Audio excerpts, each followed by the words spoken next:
Nous allons aujourd'hui nous pencher sur le thème des Pirkei Avot, avec l'ouverture de cette Mishnah, qui est la plus connue de toutes les Mishnayot, puisque ce traité se trouve dans l'ensemble des livres de prière, car nous l'étudions pendant les Shabbatot qui séparent Pessah de Shavuot, et dans beaucoup de communautés, également jusqu'à Rosh Hashanah. Alors, d'abord, nous allons remettre les choses dans leur contexte. Les Pirkei Avot forment un traité de Mishnah qui se trouve dans l'ordre, parmi les 6 ordres de la Mishnah, qui s'appelle le Seder Nezikin, c'est-à-dire l'ordre dont le thème est le règlement des différentes sortes de litiges. Et ce faisant, ce sont des lois qui s'adressent principalement aux Dayanim, aux juges, qui sont amenés au siéger au Bédin et à régler tous ces litiges. On peut s'interroger sur le fait que ces lois, qui sont des lois juridiques, sont étudiées par l'ensemble du peuple juif, et donc par des gens qui ne se destinent pas forcément à la profession de juge au tribunal rabbinique. En réalité, nos sages nous disent que celui qui veut devenir un chassid, une personne pieuse, doit mettre en pratique dans sa vie ce qui est écrit dans les Pirkei Avot. Et effectivement, on s'aperçoit qu'on ne se cantonne absolument pas à des lois qui s'adressent aux juges, mais il y a énormément de leçons de vie, de leçons de morale, qui nous permettent de faire évoluer notre personnalité dans le droit chemin. Cependant, le premier de ces chapitres s'adresse véritablement aux juges principalement, et il est introduit par une Mishnah qui est tout à fait singulière, parce que, au départ, il ne s'agit pas d'une loi, mais d'un chapitre d'histoire. Nous allons la lire ensemble, vous pouvez prendre votre sidour si vous le souhaitez. Moshe Kibel Torah mi Sinaï. Moshe reçut la Torah du Sinaï, Umosara le Yehoshua, et il l'a transmis à Yehoshua bin Nun, à Josué. Yehoshua les Zkenim. Yehoshua ensuite l'a transmis aux Zkenim, aux anciens. Aux Zkenim les Nevi'im, les Zkenim l'ont transmise aux prophètes, aux Nevi'im. Unvi Mesaroa le Anshe Knesset Agedola. Et les Nevi'im la transmirent aux gens de la grande assemblée, le gens de Knesset Agedola. Knesset Agedola, c'est un groupe de sages qui vécut entre la destruction du premier temple et la reconstruction du second temple et au-delà. Et la Mishnah poursuit en nous disant « Em amrouch lo shadvarim » Ces fameux sages de la grande assemblée ont enseigné 3 choses. Et vous, Metonim Badin, soyez circonspects dans le jugement. Prenez beaucoup de précautions. Veha'amidu talmidim arbe, faites de nombreux disciples.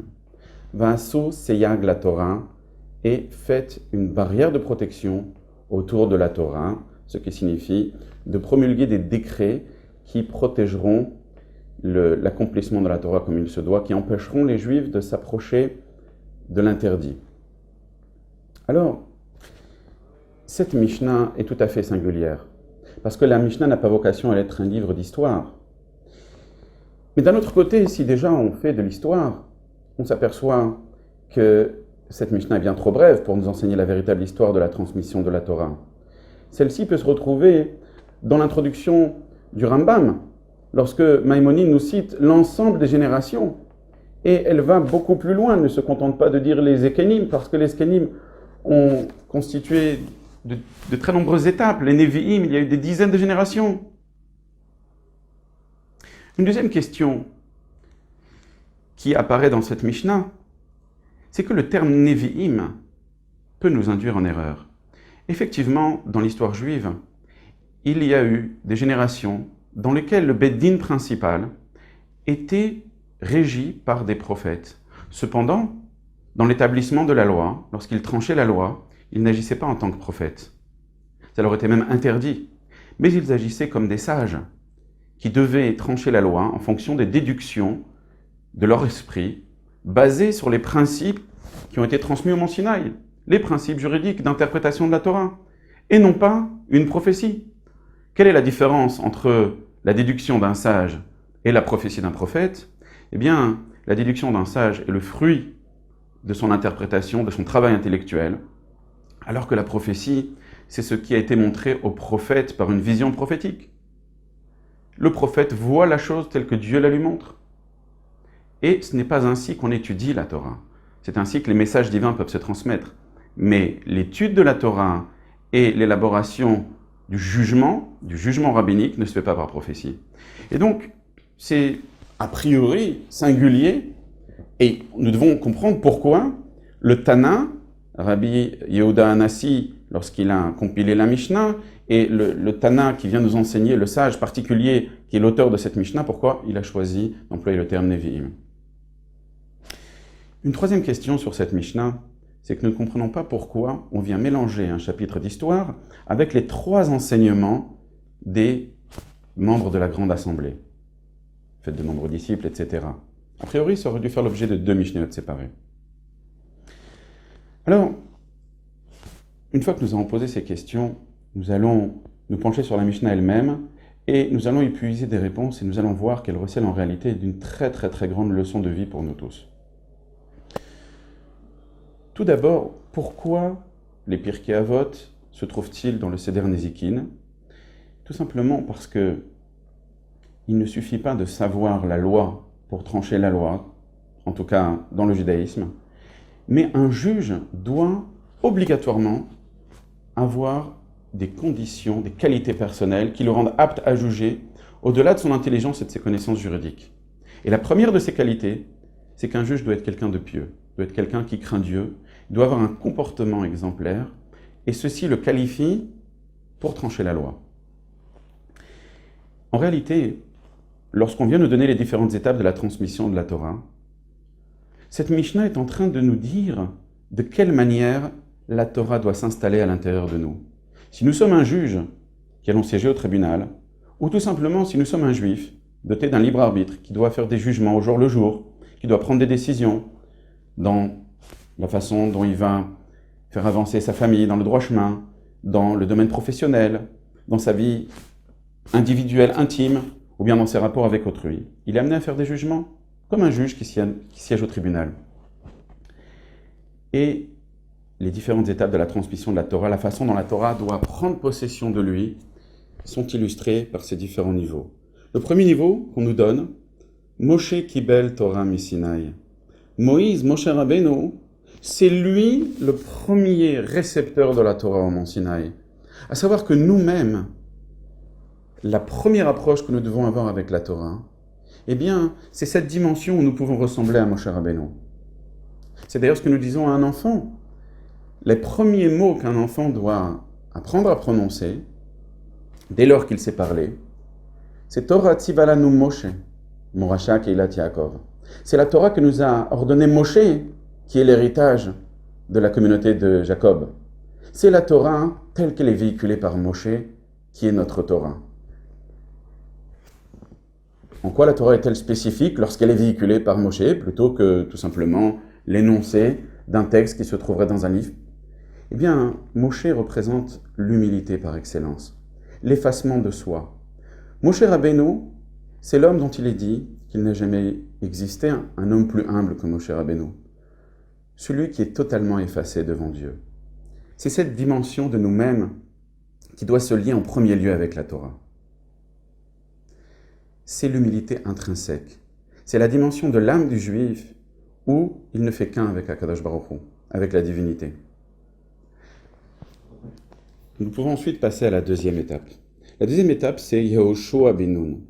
Lorsque Moshe doit transmettre la Torah et qu'un successeur doit lui être choisi, un successeur qui va devoir guider le peuple, c'est poser la question de qui va jouer ce rôle. Moshe Rabbeinu avait des fils qui étaient de très très grands sages et qui avaient un comportement exemplaire. Mais quelqu'un était encore plus exemplaire qu'eux. C'était Yehoshua ben Nun, dont il est dit « Lo yamish mitoch haohel » il ne quittait jamais l'attente de l'enseignement de la Torah. Il était attaché à Moshe Rabbeinu d'une manière absolue et dévoué chaque minute de son existence à recevoir la Torah et à la mettre en pratique. Et donc, de la notion d'humilité intrinsèque, nous passons à la notion du comportement qui est empreint d'humilité. Un comportement qui est empreint d'humilité, c'est ce qu'on appelle la soumission à la volonté divine. Nous ne parlons plus d'une qualité intrinsèque de l'âme qui se trouve présente en chacun d'entre nous. Nous parlons maintenant de la capacité à faire ressurgir cette qualité dans notre vie. Nous parlons d'un effort à faire sur soi-même. Et en ce sens, la personne la plus exemplaire, c'était Yehoshua ben Nun. Jusqu'à présent, nous nous sommes cantonnés aux qualités personnelles de la personne, aux vertus de la personne. Une fois qu'on est quelqu'un de vertueux, que faire avec cette Torah que nous étudions? Eh bien, c'est là que nous passons à la troisième étape, celle des Zekenim. Zekenim veut dire les anciens, mais Zaken se traduit également par sage. Et les Chachamim nous disent, qui est appelé Zaken? Zaken est un mot qui peut se décomposer en deux mots. Zaken, Zekana. Celui-ci a acquis la sagesse. Celui-ci au prix de nombreux efforts intellectuels, au prix de longues heures passées à étudier, à se forger un esprit qui soit à l'image de l'intellect divin qui s'exprime dans la Torah. Celui donc qui a acquis la sagesse divine à travers son étude, celui-là est appelé un sage. Et non pas seulement quelqu'un qui a accumulé des connaissances avec une mémoire photographique.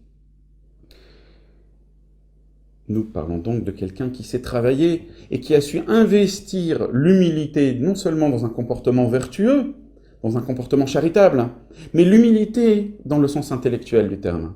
C'est-à-dire quelqu'un qui a accepté que son esprit soit modelé par la Torah. On pourrait dire qu'une fois que toutes ces qualités sont réunies, on est déjà un sage de la Torah, quelqu'un qui est apte à formuler des jugements. Mais ça ne suffit pas. Et là, nous arrivons à une nouvelle dimension. La dimension qui est exprimée par le mot Nevi'im. Nevi'im, les prophètes. Nous avons dit tout à l'heure que la qualité de prophète n'intervient pas dans l'élucidation du din, de la loi juive. Mais qu'est-ce qu'un prophète? Un prophète, c'est quelqu'un qui rassemble des qualités telles qu'il est en permanence intrinsèquement lié avec le divin. Ne peut recevoir la prophétie que quelqu'un qui connaît la plénitude de son caractère, la plénitude de la joie de l'attachement avec Dieu. Quelqu'un qui ne souffre d'aucun manque dans sa personnalité, quelqu'un qui a une véritable perfection humaine à tous égards.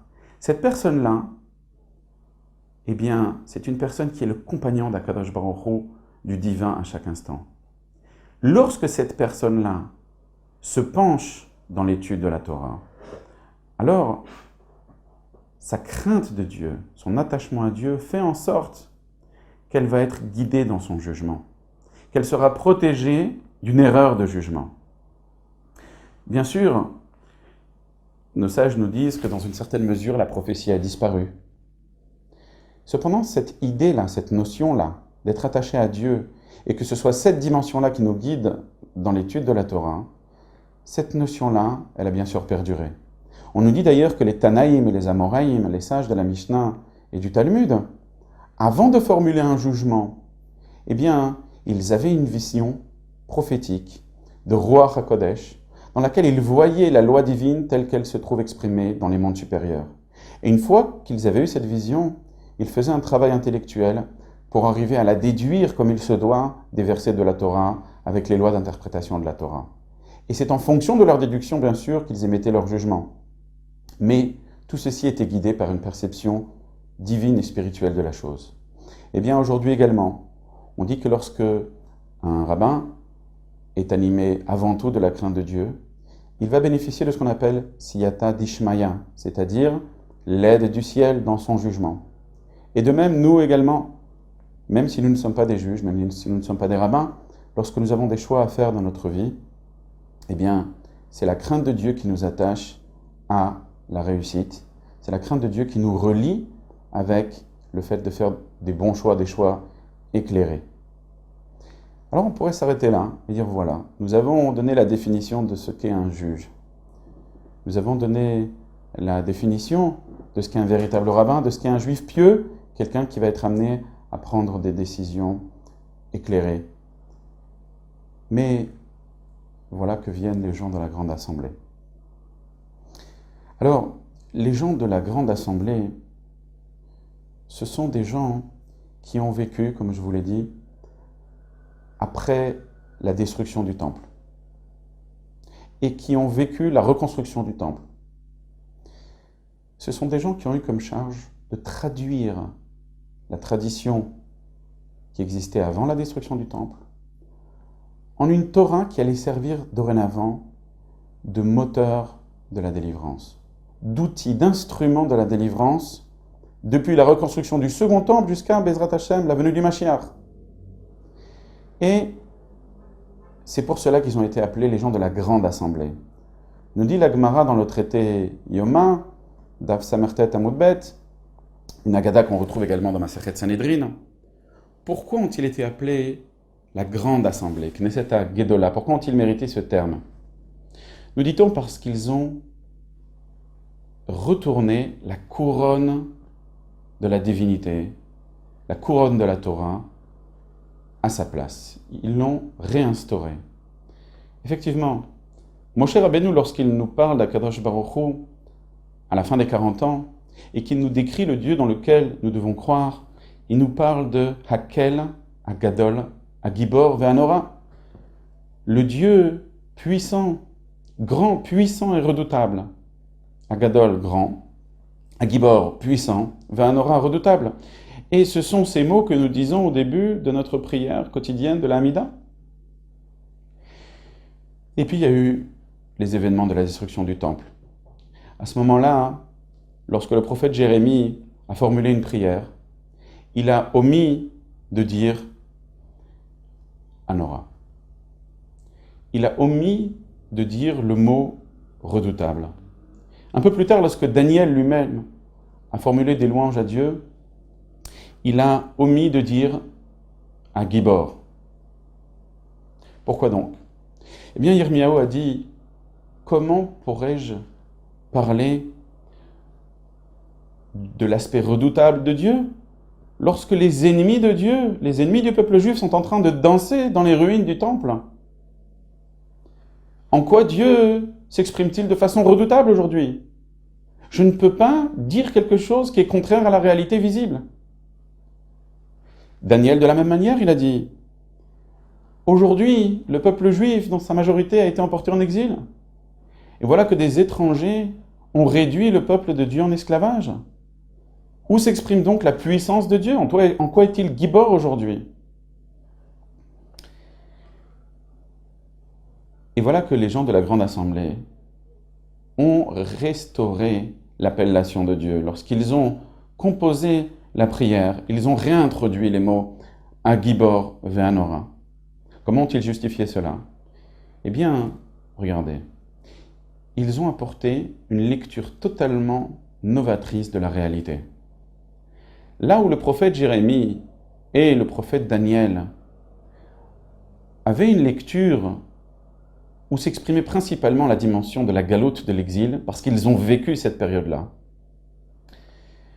Et donc, leur lecture de la réalité soulignait à quel point la puissance de Dieu et le fait que Dieu soit redoutable était absent de ce qu'on vivait. Lorsqu'il s'est agi de passer à une nouvelle étape, l'étape de la reconstruction, l'étape de la délivrance, eh bien, les gens de la Grande Assemblée expriment comment, au sein de cette même réalité, bien au contraire, on peut ressentir la puissance de Dieu et on peut ressentir que Dieu est redoutable. En quoi Dieu est-il puissant?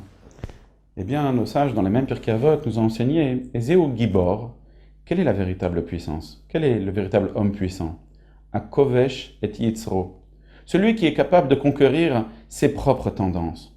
Parce que être puissant face à un faible, ce n'est pas une véritable preuve de puissance. Or, tout le monde est faible face à Dieu. Quand est-ce que Dieu est véritablement puissant? Lorsque Dieu surmonte ses propres tendances. Et la tendance la plus forte chez Dieu, c'est d'être bon. Et lorsque Dieu se fait, entre guillemets, violence, et Dieu accepte, parce que ainsi cela a été dicté dans son plan, lorsque Dieu accepte que de mauvaises personnes puissent danser dans les ruines de son temple, il se fait violence. Lorsque Dieu, nous disent les gens de la Grande Assemblée, lorsque Dieu a exilé son peuple, mais que ce peuple se maintient au sein des nations, dont on sait à quel point elles ont été cruelles et violentes envers son peuple. Et malgré cela, le peuple juif subsiste alors que ces nations périclitent avec le temps. Eh bien, nous voyons combien Dieu est redoutable. Nous voyons donc que la réalité de l'exil est perçue et enseignée par les gens de la Grande Assemblée comme étant elle-même le support et l'instrument de la tâche du peuple juif de rétablir la vérité divine dans cet exil. À ce moment-là, véritablement, nous devenons les vrais dépositaires de la Torah. À ce moment-là, véritablement, nous pouvons commencer à étudier la Torah. Le Pirkei Avot nous remet en situation. Voilà qui nous devons être, voilà comment nous devons être, des gens pieux, et voilà ce que nous devons faire. Et donc ceci s'articule parfaitement et harmonieusement avec les 3 enseignements des membres de la Grande Assemblée. Soyez circonspects dans le jugement et surtout faites de nombreux élèves et créez une barrière autour de la Torah. Et dans ces 3 enseignements, l'enseignement le plus pertinent est celui qui nous dit faites de nombreux élèves. On ne nous dit pas faites un même élève qui soit cloné à des milliers d'exemplaires. Non, faites de nombreux élèves. Faites des élèves qui vont être tous différents. Car ces élèves-là, ils vont devoir affronter des circonstances différentes. Ceux-là vont être exilés dans tel pays, ceux-là dans un autre pays, dans une autre culture. Ceux-là à telle époque, ceux-là à une autre époque. Ils vont affronter des défis différents. Mais ce seront tous des élèves des gens de la Grande Assemblée. Ce seront tous des élèves qui seront dépositaires de cette tradition reçue en héritage depuis Moshe Rabbeinu, à travers Yehoshua ben Nun. Ce seront donc des gens exemplaires dans leur soumission à Dieu, dans leur humilité. Ce seront des gens qui auront reçu des zkenim, des gens qui se dévoueront corps et âme et qui mettront toutes leurs facultés intellectuelles et toute la pureté de leur esprit dans le travail d'interprétation de la Torah. Ce seront des gens qui seront fidèles au message des Nevi'im, d'avoir la crainte de Dieu qui les accompagne en permanence. Et ce seront surtout des gens qui auront cette capacité de traduire les défis du quotidien, les défis de l'exil, en autant de tremplins pour changer le monde et le transformer en profondeur. Et c'est avec cela que nous commençons l'étude des Pirkei Avot. Lorsque nous sortons d'Égypte à Pessah et lorsque nous devons nous reconstruire en tant que peuple. Et c'est avec ce message que chaque jour, lorsque nous quittons la synagogue pour nous diriger vers le Beth Midrash et étudier la Torah, eh bien nous savons que cette Torah-là, nous devons l'étudier, nous devons l'incarner et nous devons la révéler. Merci beaucoup.